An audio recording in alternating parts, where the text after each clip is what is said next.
පුතේ 1997 සාධක සමගාමී සමීකරණ වර්ග සමීකරණ ගන්න.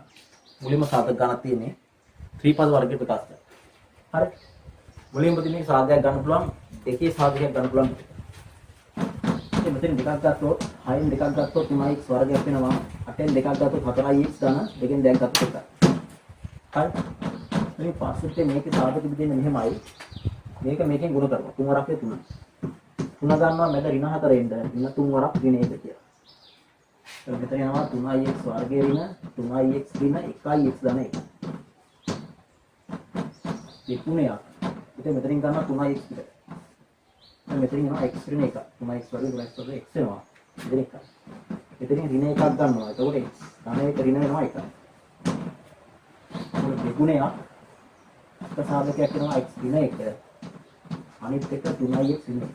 ना वो तो हमारे साथ है राइट हमें साथ है ඊගා ගානකදී මෙහෙම කතාවක් කියන්නේ සමගාමී සමීකරණයක් හරි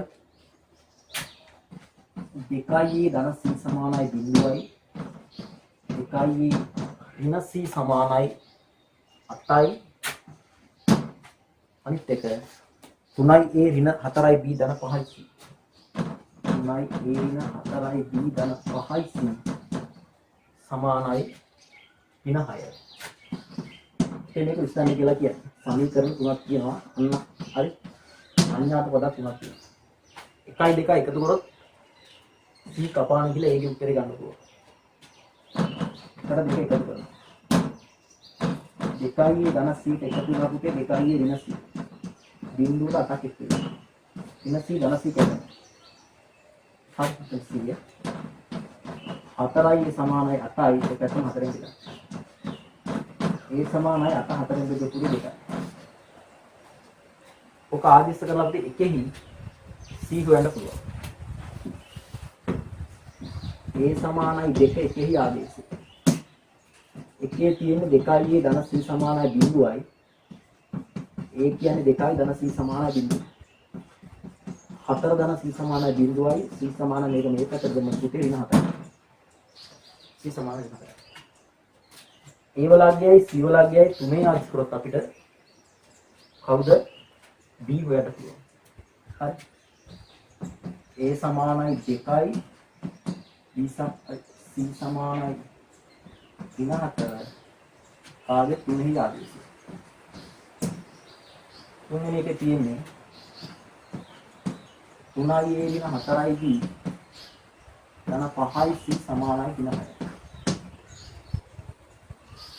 තුන් ගුණයක් a කියන්නේ 2යි 4යි b ධන 5යි c කියන්නේ ඍණ 4යි සමානයි ඍණ 6යි. 6 ඍණ 4යි b ඍණ 20 සමානයි ඍණ 6යි. ඍණ 4යි b ධන 6යි ඍණ 20යි කියන දෙකේ ඍණ 14යි සමානයි ඍණ 6යි. ඍණ 4යි b සමානයි ඍණ 6යි ඍණ 14 දාන මේක ධන 4ක්. ඍණ 4යි b සමානයි පිට මෙතන 8යි නේ. දෙකත්තම ඍණ 4ෙන් බෙදන්න. යාර මේ එකලා කිය b සමානයි ධන ඍණ බෙද ඍණ 8 4ෙන් බෙද තියෙන කීයද 2.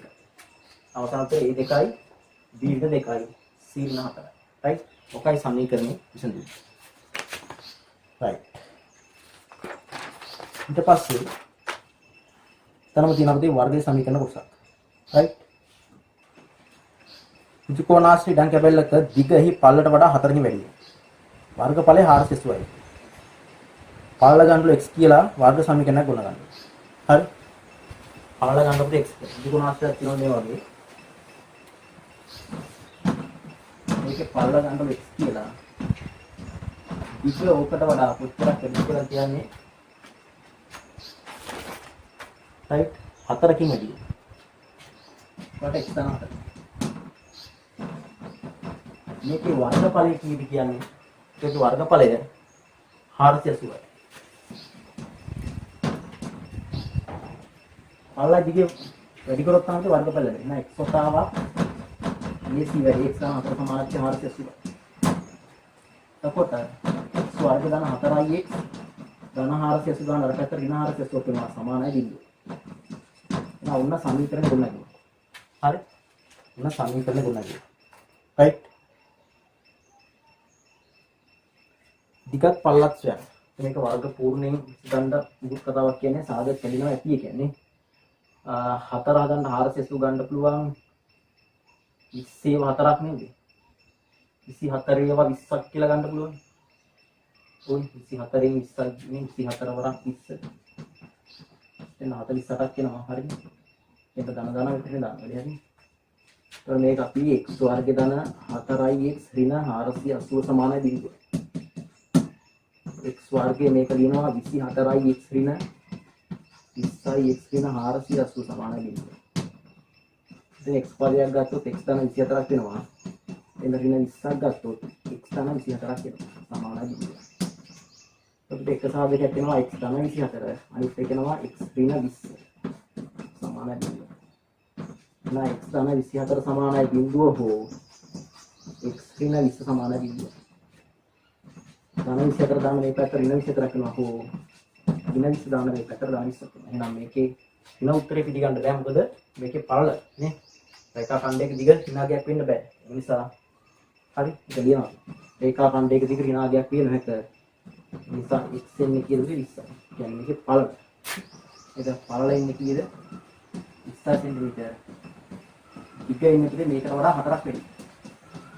24යි සෙන්ටිමීටර. එහෙනම් ඔන්න උත්තර දෙක. එතනින් 1997 ගාන නිමා වෙනවා. හරි? මම 98 ගාන වලට සලකලා කරනවා.